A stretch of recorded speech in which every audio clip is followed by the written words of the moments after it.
Hello everybody. So my for sale video has been posted. It's been about 1 day since it posted.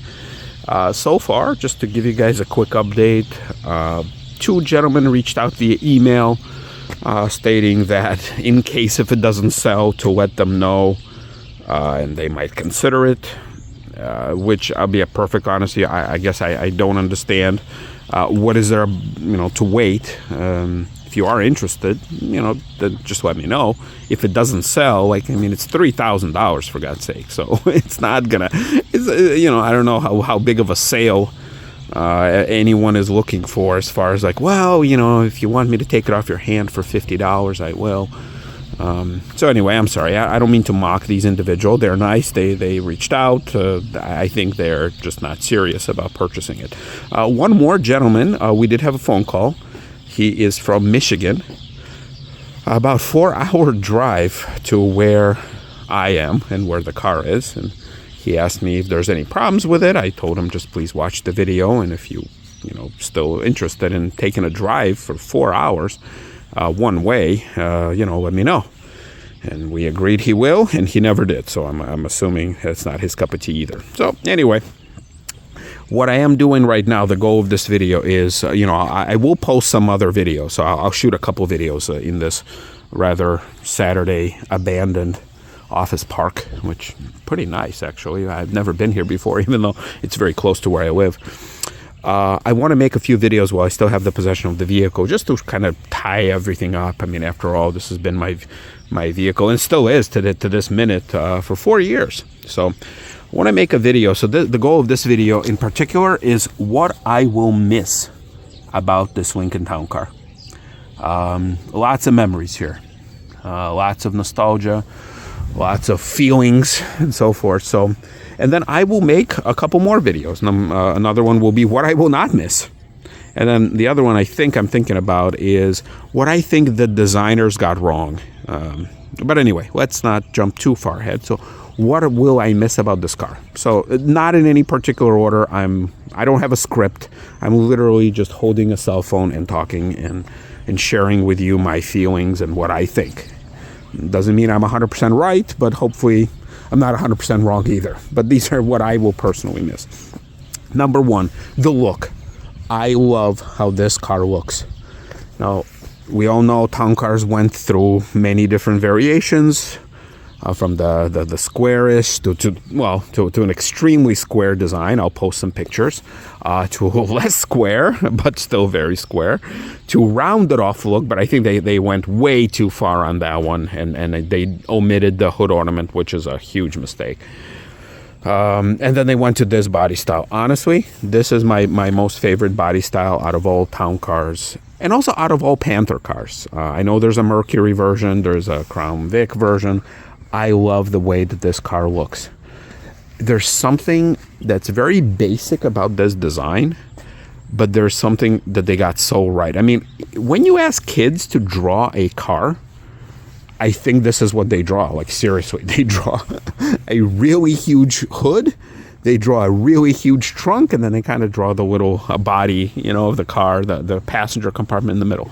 And I love how this looks. Everything about this exterior, I love. Seriously.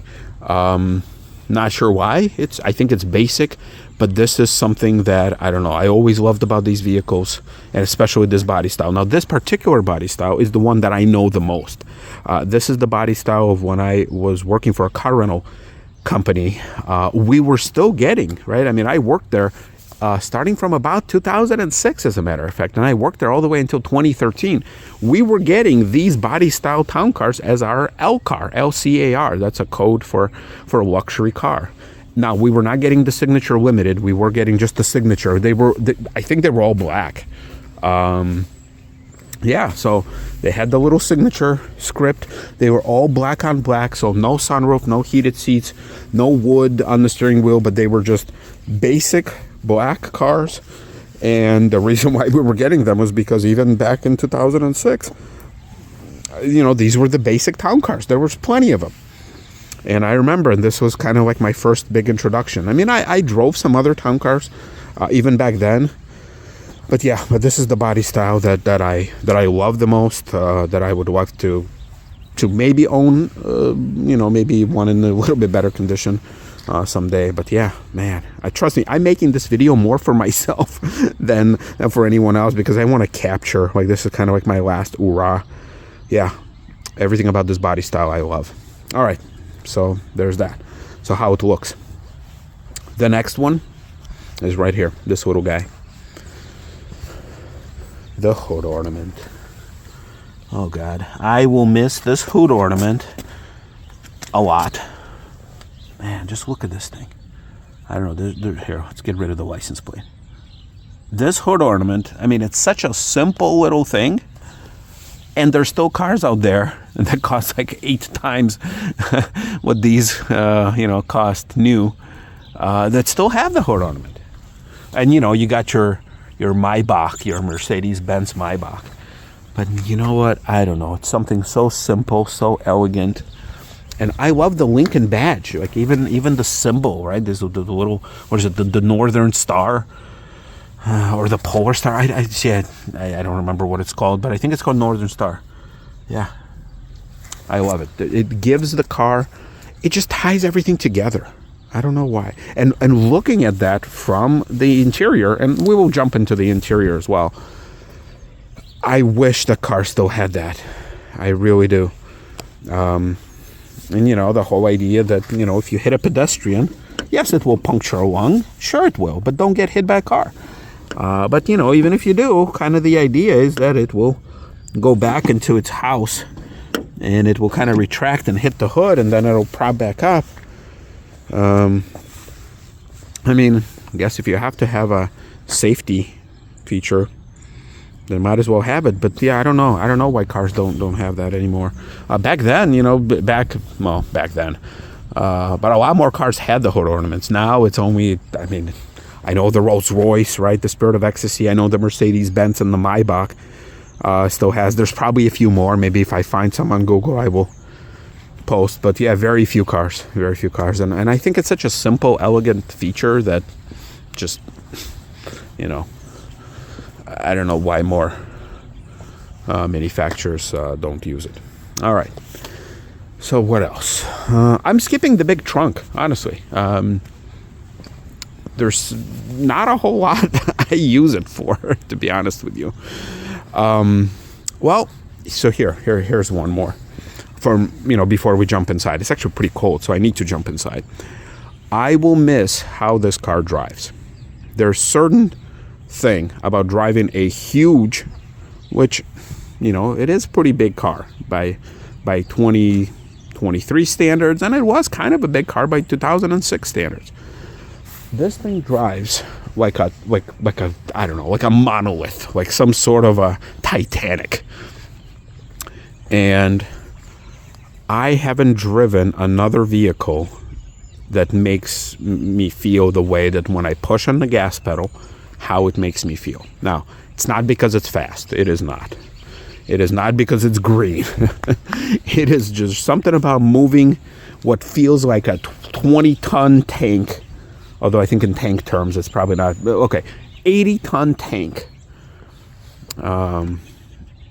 There's something about how it makes me feel. Just, seriously, you feel like you will, like if you hit something, you will be just fine, and whatever you hit is just going to be obliterated. Now, I'm not a kamikaze pilot or anything like that. I'm not looking forward to hitting another car or a wall or something, but if it happened, and there's been plenty of stories where, and there's plenty of pictures on a lot of the Facebook groups where people survive some pretty horrendous accidents, and they post these pictures, and it's like, this car saved my life.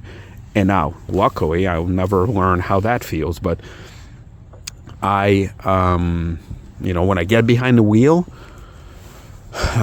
it makes me laugh when people were telling me, oh my God, you bought a town car, it's a grandpa's car, it's a rear-wheel drive, you're gonna die, you're gonna end up in a ditch. No, I feel perfectly fine. I drove a rear-wheel drive for 4 years. Yes, it was my first rear-wheel drive car. Nothing about this car that makes me feel like I'm unsafe. Quite the opposite. I could ram a snow wall, like, you know, when snow plows leave like a mini snow fort on the road. This thing plows right through it.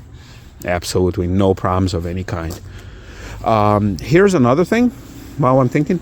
I will miss this, but I will not miss this because my new car has that, but it's built into the pillar. So I will obviously post way more videos about that, but if my Ford Fusion did not have a version of this, I would totally miss it. I learned to love and use this feature, and it's so convenient. And I have no idea why more manufacturers don't make their version. I'm pretty certain that a Ford has some sort of a patent or some sort of a trademark on this thing.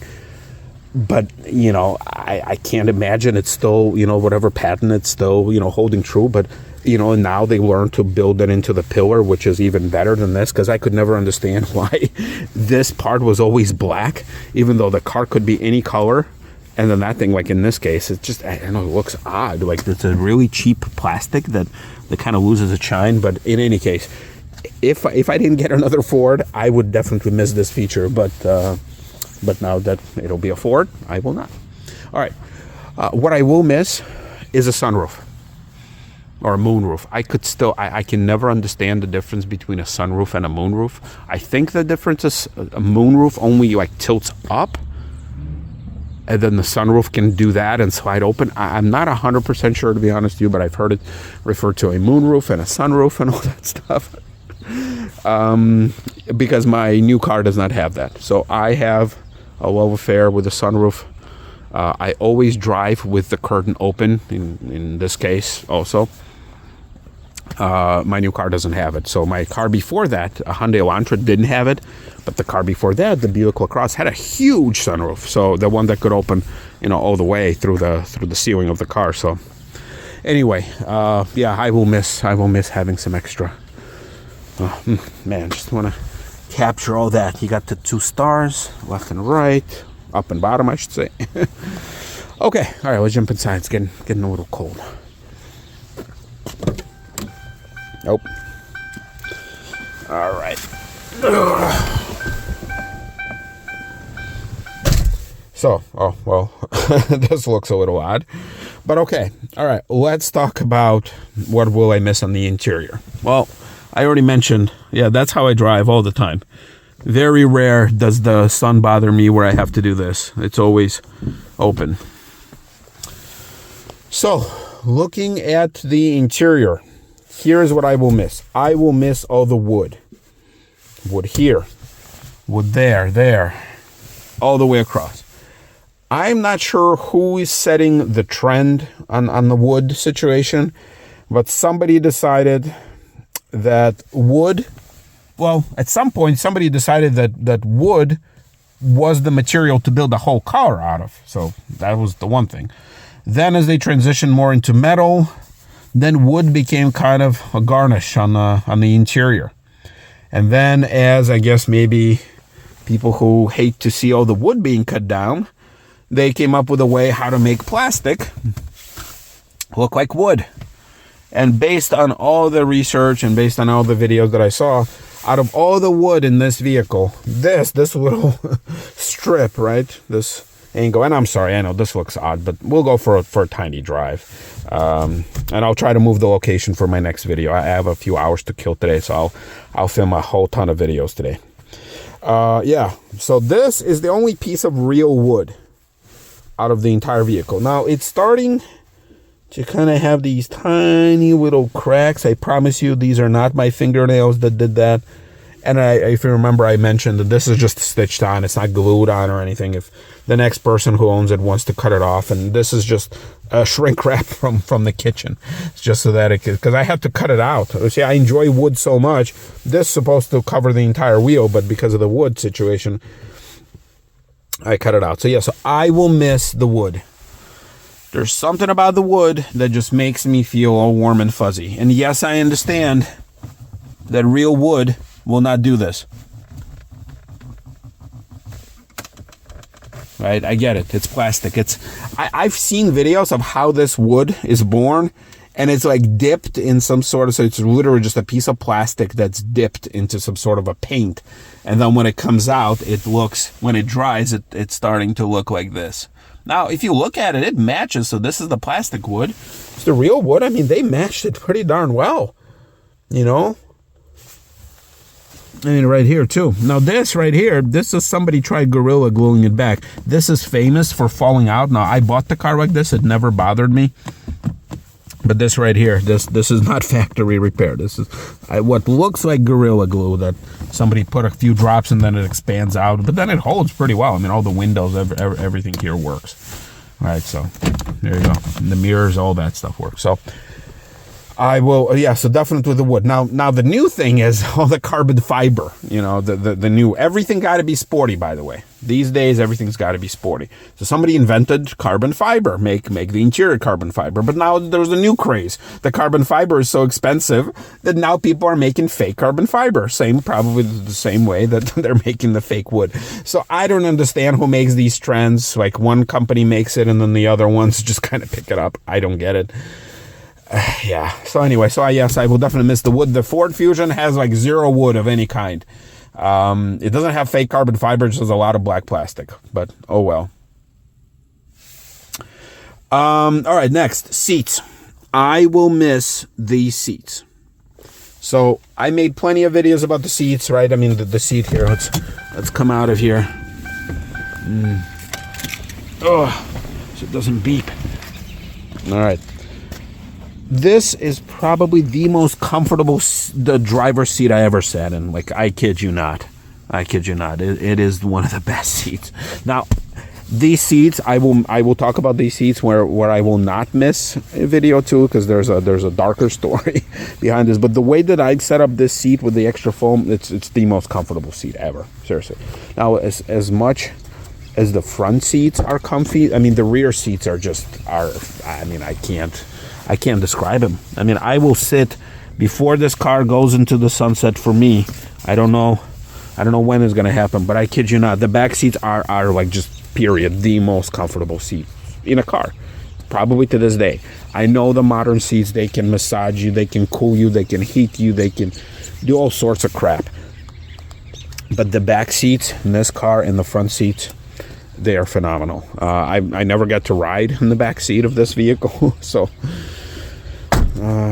But yes, the seats are extremely comfortable. The Fusion and all the other cars that I owned, I mean, they have okay seats. They're not, you know, uncomfortable, but these are comfortable. And I just don't understand who invents the trend that everything's got to be sporty. Like who? Like what makes anybody believe that to make a good car in the year 20, I mean, it started probably in the year 2015, I'm guessing, it has to be sporty. And sporty is defined as, you know, hard suspension, hard seats, a lot of bolstering. Like, who drives these cars? Where is the Autobahn? Where are these streets that they make us believe that, you know, in every car commercial, that the streets are empty and you can go 100 miles an hour and through a tight curve and the seat will hug you and all?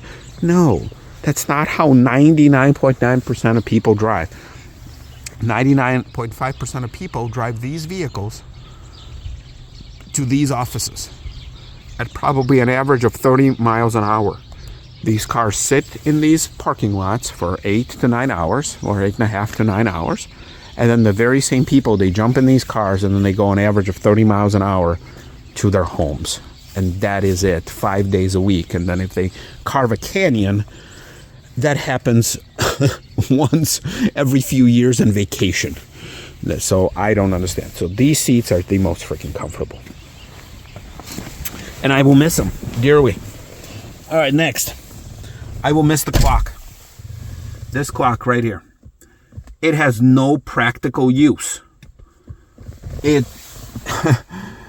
But it looks so awesome. And I will miss it. I love the real clock like this. Let's see. There you go. I love the fact that mine still works. I also love the fact, you know what, I'm going to start the car because I get really cold hands at this point.